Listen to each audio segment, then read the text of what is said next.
A CEO's shocking request changes a single father's life forever.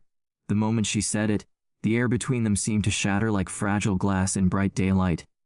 Sunlight poured through the tall office windows, glinting off polished marble floors, but nothing could soften the weight of her words. A powerful female CEO, respected and untouchable in the business world, stood with her hands folded tightly in front of her desk, eyes steady yet trembling inside. Across from her sat a single father who had survived too many losses to count. His breath caught in his chest as realization struck him all at once. In that single second, his entire future rewrote itself. He was going to be a father again in a way he never imagined. Before the story unfolds further, if you believe in kindness, second chances, and unexpected miracles, take a moment to like this video. Share it with someone who needs hope. Leave a comment and subscribe to The Touch of Kindness. Your support helps stories like this reach hearts that need them most. Her name was Ara Whitmore, 41 years old, the CEO of a fast-growing medical technology company that dominated headlines. She was admired for her brilliance, her discipline, and her calm authority during daytime board meetings that left senior executives silent. But behind the glass walls and tailored suits lived a woman who returned every evening to a quiet penthouse where success echoed hollowly. Years of chasing excellence had cost her a family she never built and a body that no longer promised time. Doctors had spoken carefully, compassionately, but the truth was unavoidable. If she wanted a child, it had to be now, and the path would not be simple. The man sitting across from her was named Rowan Hale, 36 years old, a systems analyst recently hired by her company after relocating from a small town. He carried himself with humility, shoulders slightly stooped, not from weakness but from years of responsibility. His life revolved around his 6-year-old son Micah, a bright-eyed boy who waited every afternoon at daycare, counting minutes until his father arrived. Rowan's wife had passed away during a sudden illness 3 years earlier, leaving him with grief that never fully healed and a child, who became his entire reason for waking up each morning. Rowan had not expected this meeting to be anything more than a performance review. The company was thriving, and he had worked tirelessly, often staying late during the day to ensure systems ran flawlessly so he could leave early enough to pick up Micah.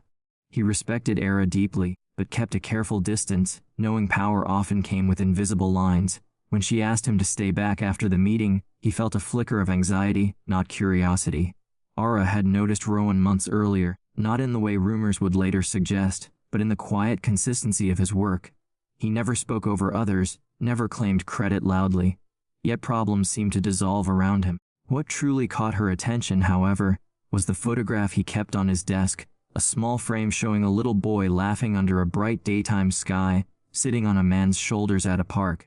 There was something pure in that image, something she realized she had never had. Over time, she learned about Rowan without prying. The loss of his wife, the way he scheduled meetings only during school hours, the way he refused promotions that would demand relocation. It wasn't ambition that defined him but devotion, and in that devotion, Ara saw not just a good employee, but a good man. When she finally spoke her request, her voice did not shake, but her heart did. She explained her situation without melodrama, without self-pity. She spoke of time slipping away, of wanting a child not as an accessory, but as a purpose. She spoke of legal clarity, of responsibility, of no expectations beyond respect and honesty. She spoke in daylight plainly, as a businesswoman would. But behind her words lived a woman asking for the most human thing of all. Rowan listened, frozen.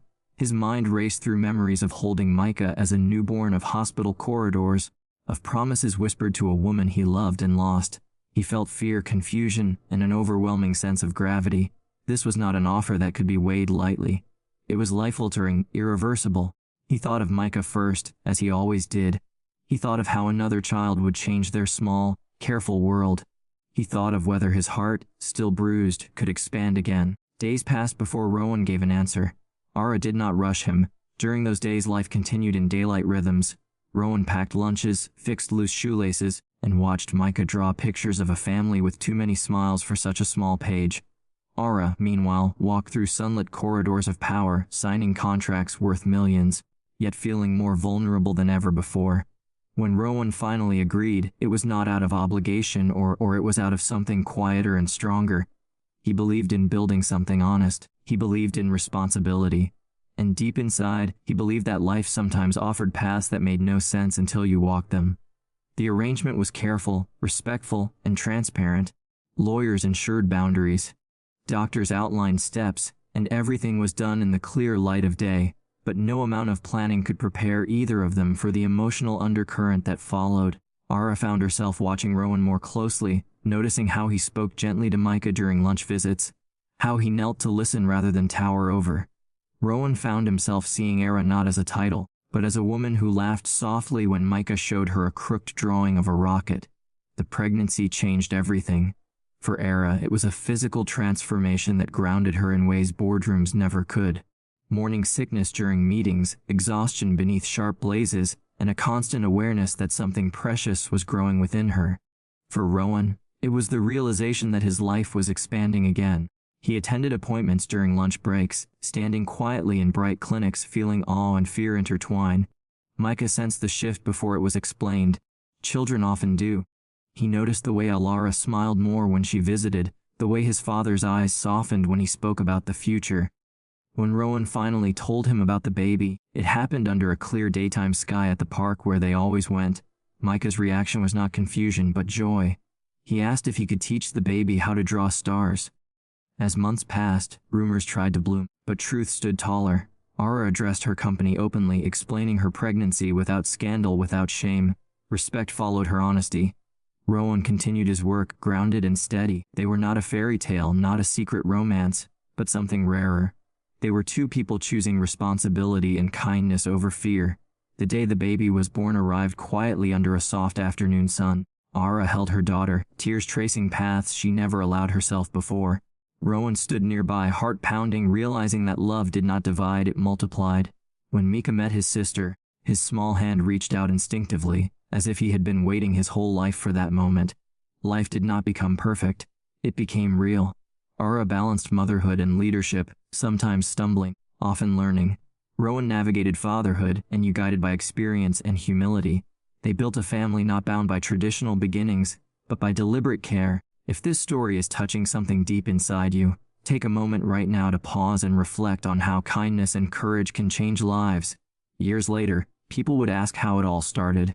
Some expected drama, others scandal.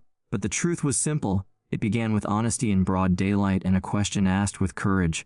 It grew through trust, patience, and shared responsibility. It became a family because everyone chose love over fear. Before the story ends, here is a special request.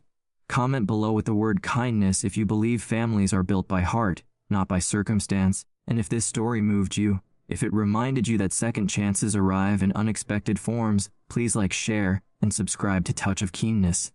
Your engagement helps keep stories like this alive, reaching souls who need hope. Their family was built not by chance, but by a courageous choice to love.